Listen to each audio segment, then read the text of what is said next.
Selamat datang di channel Alur Donghua. Sebelum menonton, silahkan subscribe, biar Mimin tambah semangat update-nya.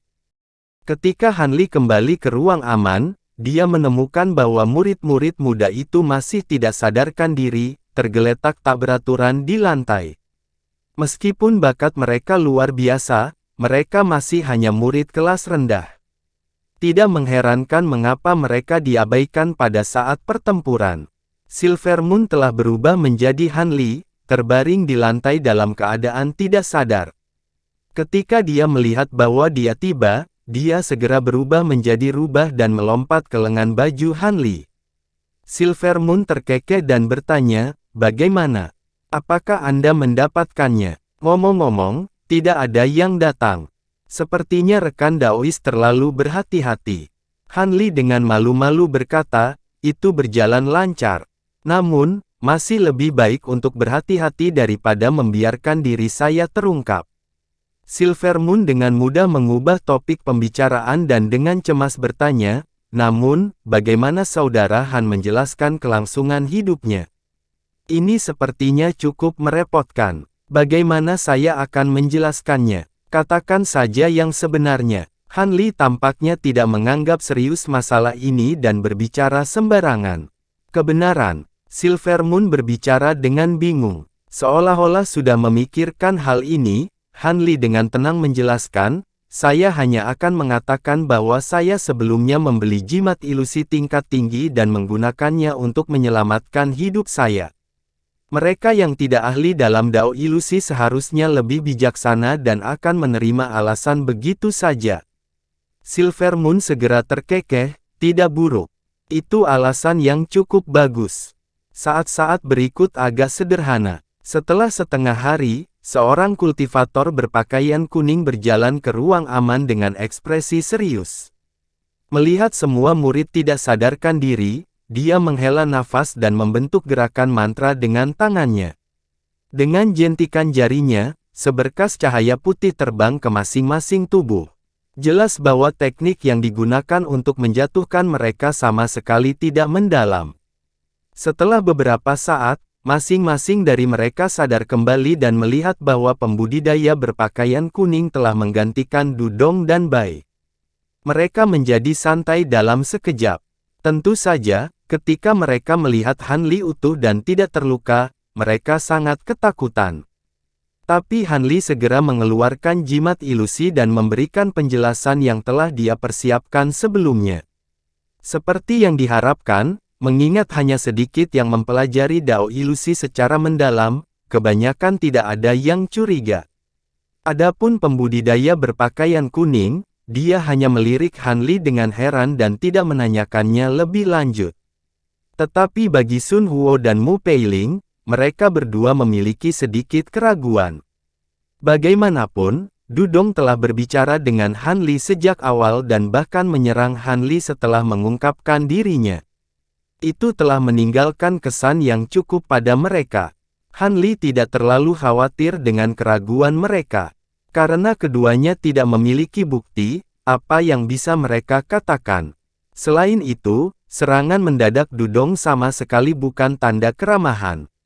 Dengan tidak adanya anggur nektar dan nasib yang tidak diketahui dari pembudidaya berambut acak-acakan untuk memurnikan air roh cerah, masalah ini telah larut. Eselon atas dari 3 sekte buru-buru mengumumkan dari majelis percobaan pedang, hanya memberikan alat ajaib untuk masing-masing sebagai kompensasi. 3 sekte kemudian kembali ke sekte mereka masing-masing. Melihat bahwa senior formasi inti mereka mengenakan wajah yang begitu serius dan cemas, bahkan seorang idiot akan tahu bahwa sesuatu yang drastis telah terjadi sementara 10 finalis dibiarkan tidak sadarkan diri.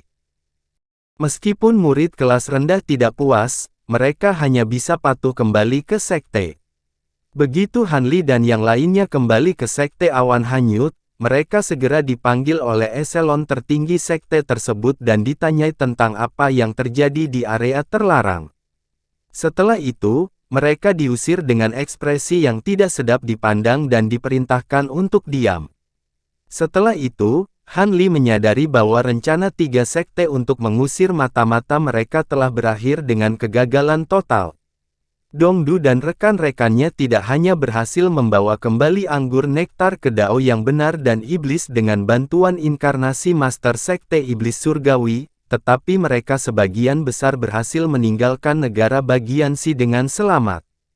Namun, kultivator Bai telah melakukan kesalahan dan segera dibunuh oleh Pak Tua Fu dan yang lainnya. Adapun ketika kepemilikan Master Sekte Iblis Surgawi berakhir, pembudidaya berambut acak-acakan ditangkap oleh bocah itu, dan tidak ada yang pernah mendengar tentang dia sejak itu. Tidak diketahui apakah dia dieksekusi atau dibebaskan. Dua penatua jiwa yang baru lahir dari Sekte Awan Melayang dan berbagai tetua formasi inti dari tiga sekte telah diserang dengan kejam oleh Sekte Seribu Ilusi Dao Iblis dan Sekte Iblis Surgawi dalam penyergapan. Tidak hanya beberapa kultivator formasi inti terbunuh, tetapi kultivator Nas Chen Sol yang bermarga Cheng terluka parah. Meskipun tidak membahayakan hidupnya, inti Qi sangat rusak. Hal ini telah sangat mengguncang tiga sekte. Mereka mulai dengan ganas menekan Sekte Benar dan Iblis Dao melalui Serikat Dao Surgawi, tetapi mereka terus menyangkal bahwa mereka terlibat masalah ini, akhirnya meninggalkan eselon atas tiga sekte dengan tangan terikat. Tapi untungnya bagi mereka, melalui mata-mata Serikat Dao Surgawi sendiri di Dao Benar dan Iblis, mereka dapat menemukan bahwa anggur nektar tidak efektif. Setelah menggunakannya untuk menyirami telapak dewi yang mendalam, pohon itu tetap dalam keadaan layu tanpa perubahan. Informasi ini telah membawa napas lega ke Serikat Dao Surgawi. Setelah peristiwa ini, ketiga faksi masing-masing menjadi lebih waspada dan sikap damai mereka dari 100 tahun terakhir mulai menjadi tegang. Konflik kemungkinan terjadi seiring berjalannya waktu. Begitu Han Li selesai melapor kepada para tetua sekte, dia segera kembali ke kediaman guanya. Dia langsung menuju ke ruangan dengan ginseng roh 9 dan menanam akar pohon sumur roh tepat di sebelahnya. Karena kedua benda itu sama-sama benda spiritual yang lahir dari langit dan bumi, mereka mungkin saling memelihara satu sama lain jika ditempatkan berdekatan. Pada hari-hari berikutnya setelah Han Li selesai menjawab sesama anggota sekte tentang majelis percobaan pedang, Han Li mulai berkultivasi dengan tenang. Mungkin karena pengaruh dari itu, dia akhirnya bisa menembus hambatannya untuk teknik perkembangan hebat. Kultivasi Han Li kemudian maju saat ia secara bersamaan mengembangkan seni pedang esensi biru. Dia jelas mengerti bahwa alasan dia bisa mengolah teknik pengembangan besar dengan cara yang begitu halus kemungkinan besar karena manik-manik kayu pemeliharaan jiwa yang dia kenakan di lehernya. Sejak dia mengenakan manik-manik di lehernya, indera spiritualnya berangsur-angsur tumbuh lebih besar. Ini memungkinkan dia untuk berkembang pesat dalam teknik pengembangan besar tanpa halangan, seolah-olah dia sedang mengisi ulang kolam yang telah terbentuk. Selain itu, setiap kali dia mengembangkan teknik pengembangan hebat, manik-manik kayu pemelihara jiwa akan menyebabkan semangatnya terasa segar, memungkinkan dia untuk mencapai hasil yang lebih besar dengan sedikit usaha. Selama waktu ini, Han Li mulai menggunakan cairan hijau untuk mematangkan akar pohon sumur roh setiap beberapa hari. Setelah beberapa bulan, sebuah pohon muda mulai tumbuh dari akarnya. Tampaknya hanya masalah waktu sebelum tumbuh sebesar pohon sumur roh di area terlarang. Han Li memperhitungkan bahwa dibutuhkan 20 tahun perawatan. Namun, dia tidak terburu-buru. Dia akan membutuhkan bertahun-tahun sebelum dia bisa mencapai tahap Nas Chen palsu. Selanjutnya, dia sudah memiliki pil tempering roh di tangan. Tidak masalah jika itu akan memakan waktu lebih lama. Dengan pemikiran itu, Han Li membayangkan saat ketika pemuda berjubah hitam melihat kantong penyimpanan hanya akan mengejutkan menemukan bahwa pil tempering roh telah menghilang. Han Li menganggapnya lucu. Alasan terpenting mengapa dia berusaha keras untuk mendapatkan pohon sumur roh adalah untuk air penglihatan terang. Dengan matanya yang dibersihkan dari itu, dia akan mendapatkan keuntungan besar dalam pertempuran. Dikombinasikan dengan indera spiritualnya yang superior, dia akan mampu berulang kali menyerang dengan tegas terhadap kelemahan musuhnya. Pada saat yang sama, Han Li tidak menyerah untuk berlatih penyempurnaan pil. Dia masih membuat persiapan sendiri untuk akhirnya memperbaiki ginseng roh 9. Dengan ini, waktu perlahan berlalu antara kultivasi dan penyempurnaan pil. Selama waktu ini, terlepas dari beberapa interaksi sosial yang diperlukan, Han Li tidak mengambil satu langkah pun dari kediaman guanya. Di tengah momen-momen penting untuk kultivasinya yang membutuhkan pengasingan terfokus, Han Li mengirim Silver Moon di tempatnya untuk berurusan dengan sesama anggota sekte yang sesekali mengunjunginya. Untungnya, tubuh rubah Silver Moon telah membuat perbaikan yang cepat setelah konsumsi pil obat dalam jumlah besar. Teknik ilusinya menjadi semakin rumit, tidak mengungkapkan kekurangan sedikit pun. Adapun Mu Peiling, dia masih menyimpan keraguannya, tetapi setelah Han Li kembali ke Sekte Awan Hanyut, hanya untuk tidak menonjolkan diri, kecurigaannya akhirnya memudar. Dia datang untuk hanya melihat Han Li sebagai pembudidaya ki kondensasi yang benar-benar biasa. Akibatnya, Han Li menjadi lebih nyaman untuk tinggal di Sekte Awan Melayang. Dalam sekejap mata, Han Li telah menghabiskan 20 tahun di Sekte Awan Melayang sebagai murid Ki Condensation. Hari di mana dia akan menyingkat Naschen Soul-nya sudah dekat. Di dalam ruang pemurnian pil dari kediaman gua gunung kecil, sepotong api inti biru meninggalkan mulut Han Li dalam aliran terus-menerus, membungkus kuali perak yang lebarnya setengah kaki. Han Li memasang ekspresi tegang saat cahaya berkedip dari seluruh tubuhnya. Kuali itu berputar saat melayang di atas pusat formasi mantra ruangan. Seiring waktu perlahan berlalu, ruang penyempurnaan pil mulai dipenuhi dengan aroma obat.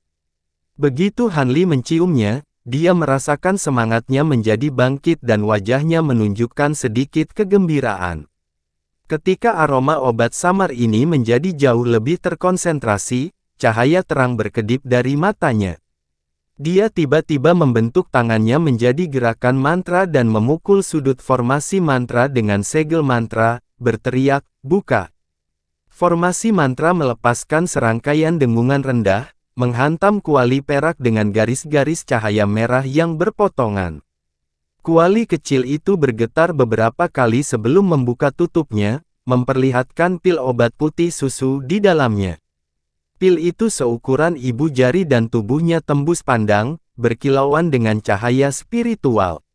Ada juga untaian asap putih susu yang melayang dari sekitarnya. Itu hampir tidak jelas seolah-olah pil itu dari dunia lain. Setelah melihat pil itu, Han Li tidak dapat menahan kegembiraannya. Pil obat untuk ginseng roh 9 akhirnya disempurnakan. Dia telah gagal beberapa kali sebelumnya. Jika pil tidak terbentuk dalam upaya ini, tidak akan cukup Agathe Hon dan Demon Echo Grace untuk melakukan upaya lain. Adapun bahan yang paling penting, ginseng roh 9, Han Li tidak khawatir tentang itu. Ternyata Han Li tidak harus menggunakan tubuh utamanya untuk memurnikan obat.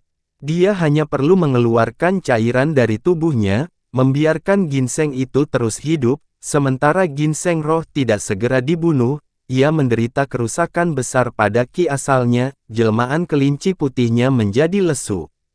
Dengan mengingat hal itu, setelah beberapa hari mempertimbangkan dengan cermat, Han Li menempatkan beberapa lapisan batasan lagi sebelum memberikan ginseng roh beberapa cairan hijau. Untuk berhati-hati, Han Li memulai dengan memberikan beberapa tetes cairan hijau encer, takut sesuatu yang tidak terduga akan terjadi. Objek spiritual langit dan bumi, terutama yang memiliki inkarnasi sendiri, berbeda dari tanaman biasa. Pada akhirnya, cairan hijau telah memulihkan ki asal ginseng roh dan telah menghidupkannya kembali. Ini sangat melegakan Han Li dan dia mulai benar-benar menggunakan cairan hijau di atasnya. Han Li menggunakan cairan hijau untuk memulihkan ki asalnya setiap kali dia mengekstrak sebagian cairannya, memberinya pasokan tanpa akhir. Namun, metode ini hanya efektif untuk ginseng roh 9. Han Li terinspirasi untuk mencoba ini pada obat spiritual lainnya, tetapi hasilnya hanya bertambahnya usia. Saat ini, Han Li memegang pil putih susu di antara jari-jarinya dan dengan hati-hati memeriksanya. Penampilan dan aromanya persis seperti yang dijelaskan. Adapun kemanjuran obatnya, dia harus mengujinya ketika saatnya tiba. Dengan sedikit menghela nafas, Han Li dengan hati-hati menempatkan pil obat yang sulit didapat ini di dalam kotak giok yang telah dia siapkan sebelumnya. Dengan pil yang disimpan dengan benar, dia berjalan keluar dari ruang pil. Setelah sekitar 60 tahun berkultivasi, Han Li akhirnya mengolah lapisan keempat teknik pengembangan besar, secara paksa meningkatkan ruang lingkup indera spiritualnya. Sehubungan dengan seni pedang esensi biru, dia telah selesai berkultivasi ke lapisan ke-9 dari tahap kesempurnaan besar beberapa bulan sebelumnya, memungkinkan dia untuk akhirnya memasuki tahap Naschen palsu. Apakah itu pil obat atau teknik, Han Li sekarang benar-benar siap. Namun, Han Li tidak akan buru-buru mulai memadatkan Naschen Soul sekarang. Setelah pil ginseng roh selesai, dia meninggalkan kediaman guanya sendiri dan menemukan tempat tersembunyi di pegunungan Dreamcloud dengan pemandangan yang mempesona. Dia kemudian duduk dengan tenang. Selama ini, ia mulai menghargai semua yang telah terjadi sepanjang hidupnya selama ini. Ketika dia masih muda, dia telah menikmati hidup bersama keluarga tercintanya dan memiliki seorang adik perempuan yang dia senang bermain dengannya. Ketika dia tumbuh agak lebih tua, dia memasuki Sekte 7 Misteri di bawah rekomendasi paman ketiganya, dan mulai mengenali banyak karakter. Disinilah dia secara tidak sengaja menemukan Dr. Mo dan mampu mengolah seni musim semi-abadi. Dia kemudian menemukan Great South Meeting, memperkenalkannya ke dunia kultivasi abadi yang sebenarnya. Kemudian dengan lembah Maple Kuning.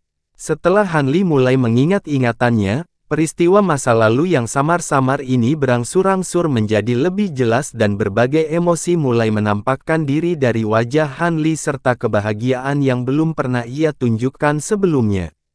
Setelah 3 hari ini, Han Li menutup matanya rapat-rapat dan memulihkan ketenangannya sekali lagi. Dia mulai memahami Dao dunia dalam keadaan tidak sadar. Sebulan kemudian, Han Li muncul dari persembunyian dengan kekuatan sihir, tubuh, dan pikirannya dalam kondisi puncak.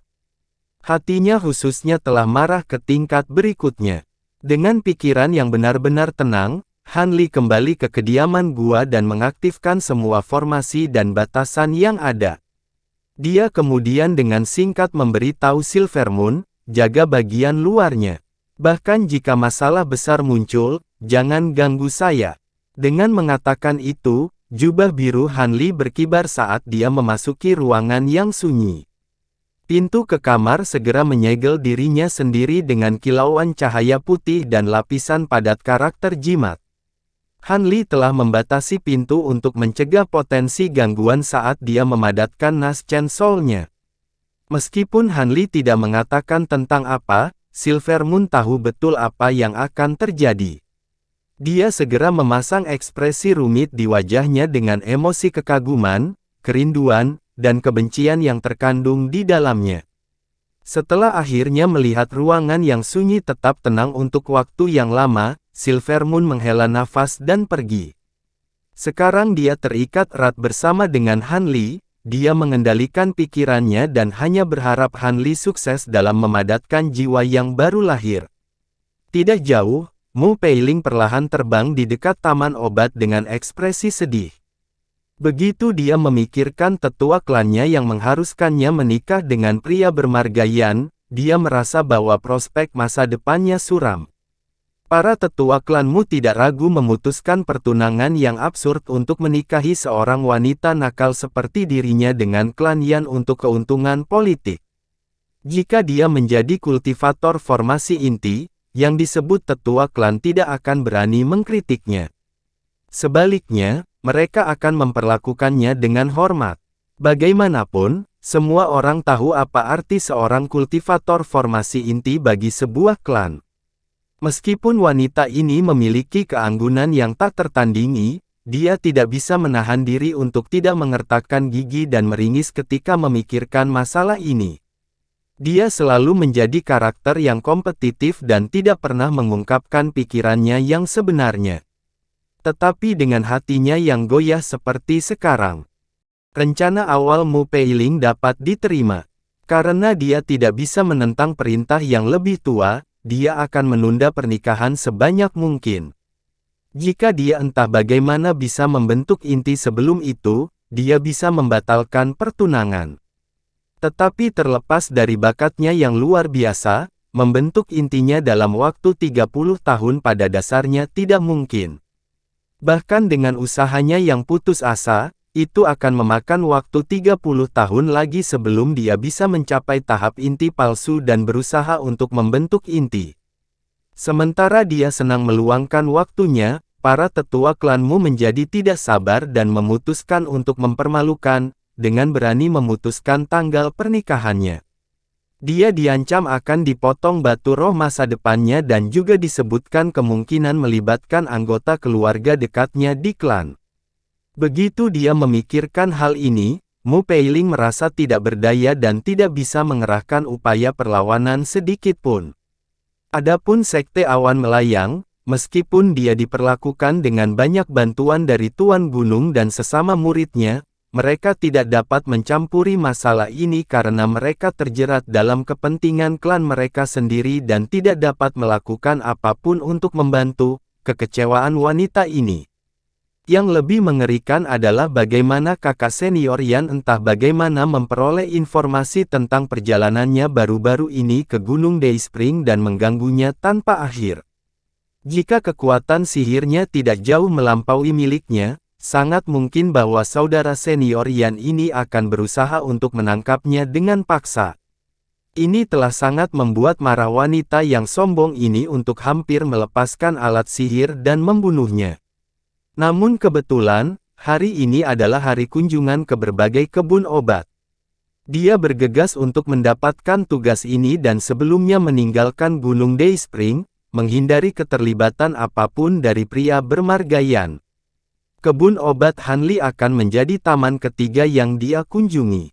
Begitu dia memikirkan Hanli, dia merasa sedikit aneh. Dia awalnya berpikir bahwa sementara dia adalah murid Ki Kondensasi, dia merasa seolah-olah dia adalah sesuatu misteri yang tidak dapat dipecahkan. Dan begitu pertemuan percobaan pedang terjadi, dia menduga bahwa dia telah menyembunyikan kultivasi atau identitasnya yang sebenarnya. Karena itu, dia sangat memperhatikan tindakannya. Tetapi dalam beberapa tahun terakhir, dia secara tak terduga berperilaku baik dan tidak melakukan apa-apa. Dia tidak melakukan banyak hal selain merawat kebun obat dan mengobrol dengan beberapa temannya. Ini telah menyebabkan dia menjadi lebih tertarik padanya. Sementara ekspresinya santai ketika berhadapan dengannya, dia sebenarnya menjadi lebih memperhatikan tindakannya. Sayangnya, Hanli memiliki profil rendah dan sangat sedikit berpartisipasi dalam sekte tersebut. Karena itu, dia hanya bertemu dengannya beberapa kali dalam beberapa tahun ini. Dengan 20 tahun berlalu, wanita ini akhirnya menyerah, percaya tebakannya sendiri sebagai imajinasi liar. Dia paling banyak adalah murid biasa yang tertutup. Dengan bakatnya yang buruk, pembentukan yayasan agak tidak mungkin baginya. Setelah mengingat Hanli, wanita itu mempercepat pelariannya dan terbang menuju kebun obatnya. Terima kasih sudah menonton, sampai jumpa di episode selanjutnya.